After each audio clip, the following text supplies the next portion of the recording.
Once again, ladies and gentlemen, on behalf of the Feroz Sons family, the founding chairman, Usman Khalid Wahid, and the entire Feroz Sons family, we warmly welcome you to the 12th Annual Liver Summit.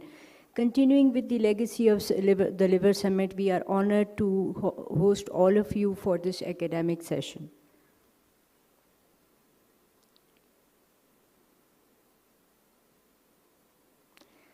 As we start today's discussion, we would like to look into where we stand today when we talk about liver disease and liver health in Pakistan. Feroz Sons, as you know, as the founding partner of the Fraternity of Hepatology in Pakistan, has played a great role in supporting you in your fight in combating liver diseases across Pakistan. The challenges that Pakistan faces today although there has been significant improvement, but still, if we look at the statistics, a lot still needs to be done. Pakistan is still part of the 75% of the top 20 countries that contribute 75% to the global burden of hepatitis B and C. Pakistan still ranks at 5th rank, with a hepatitis B prevalence of 1.6% and an HCV prevalence of 3.3%. And if we look at the combined dailies, it is a significantly higher number.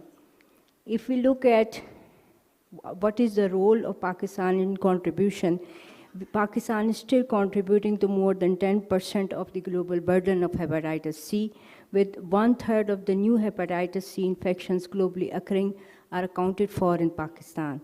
And unfortunately, most of these cases occur in healthcare settings. Only 2% of the people with hepatitis B receive treatment annually via the public sector, and only 22% of people living with chronic hepatitis C infection were tested and treated in 2020. So these are the latest statistics and figures, which are still quite alarming.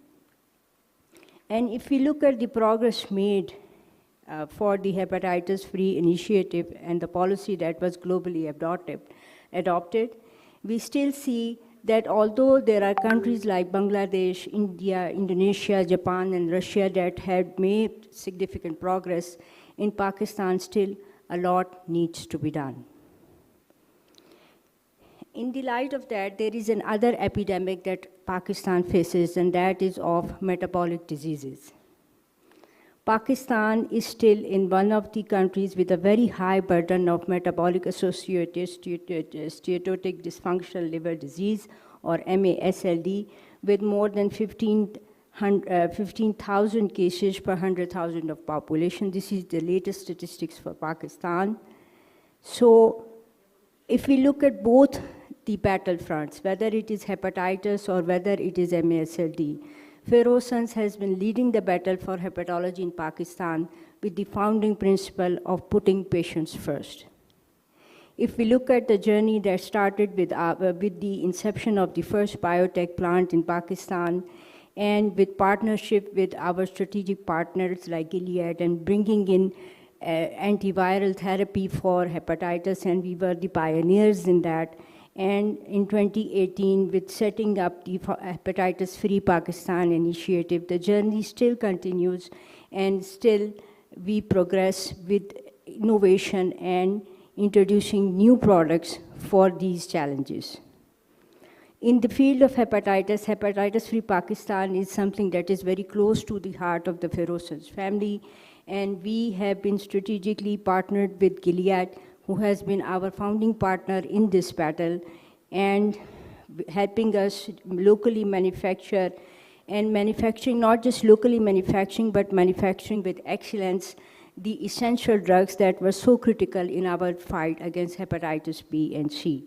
And of course, public awareness has been the pillar and our essential role in public awareness in prevention and elimination of hepatitis C and B is acknowledged across all fronts.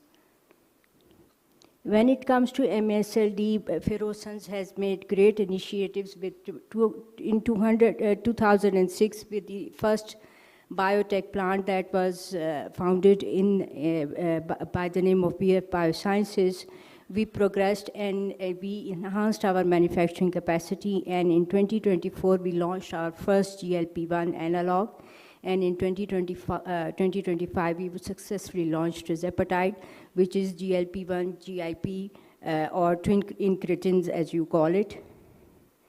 So in the field of MASLD, again, Feroz Sanz leads the battle in hepatology in Pakistan by making treatments like semaglutide and tirzepatide not only accessible but also affordable to the masses across Pakistan. And another critical aspect that we have done is to generate real-world evidence for these drugs for the Pakistani population. So the journey of the Liver Summit that started with 2011 with the foundation of the first Liver Summit, till today, 2026, we stand, and it is a great academic journey which may not have been possible without the support of our esteemed faculty, and I would give a great gratitude, and I'm very grateful to the entire faculty of the Liver Summit for their contribution throughout these amazing years. Thank you very much.